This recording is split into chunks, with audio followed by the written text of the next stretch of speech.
एखाद्याने मला विचारले या कॉलेजच्या 4 वर्षात काय मिळवले तू, तर एका क्षणाचाही विचार न करता माझे उत्तर मैत्री असेल.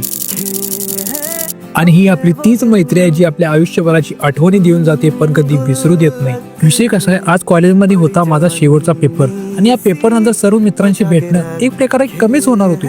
म्हणून आज पेपरला वेळ कमी आणि मैत्रीला वेळ जास्त दिला. सर्व पेपरचे आवरून आम्ही सर्वजण आलो OIT मध्ये. मस्त गप्पा, दंगा, मस्ती, पेपरचे वायफाय डिस्कशन सुरू होते. नंतर एक रील पण तयार केली, ती ऑलरेडी माझ्या ID वर मी अपलोड केली आहे. आणि एक मेन म्हणजे ग्रुप फोटो घेतला. आणि सांगायचे तर मी नक्कीच म्हणेन हा फोटो माझ्या KITच्या मेमरी मधला सर्वात महत्वाचा फोटो असेल. एक आठवणी मनात सांभाळून माझा कॉलेजचा प्रवास बऱ्यापैकी इथेच संपतो. थँक्यू KIT, मला मी बनवण्यासाठी आणि एक अनमोल मैत्रीचे कुटुंब देण्यासाठी. See you again guys.